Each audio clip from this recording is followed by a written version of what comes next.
बताएं कि 1980 में सदाकत क्लिनिक की आपने बुनियाद रखी, इसकी वजह क्या थी? 1978 में एक्चुअली ठीक। आगाज़ हुआ था सदाकत क्लिनिक का। उसकी वजह ये थी कि मेरे बचपन का एक दोस्त हेरोइन एडिक्ट हो गया था। ये वबा उस वक्त जंगल की आग की तरह फैली थी पाकिस्तान 1978। में। जी, ठीक। तो उस वक्त कोई इलाजगाह नहीं थी और पाकिस्तान में कोई मदद हासिल नहीं थी ऐसे लोगों के लिए जो नशे की बीमारी में मुब्तला होते हैं। तो चूँकि मेरा एक बचपन का ज़ाती दोस्त जिससे जज्बाती बिल्कुल। लगाव भी बहुत था, तो इस वजह आके एक दिन वो मेरे साथ उसने शेयर दिल का किया। हाल बताया, अच्छा। रोने लगा।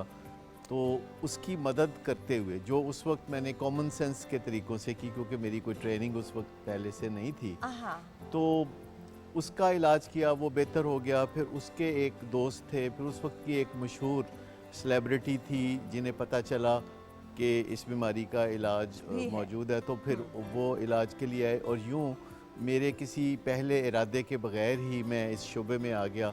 लेकिन ये ज़िंदगी में बेहतरीन चीज़ हुई मेरे साथ कि मैं इस शोबे में आया, क्योंकि इसमें मेरे अपने लिए जो लर्निंग थी, जो मेरे अपने लिए बेहतरी के रास्ते थे, वो बहुत खुले।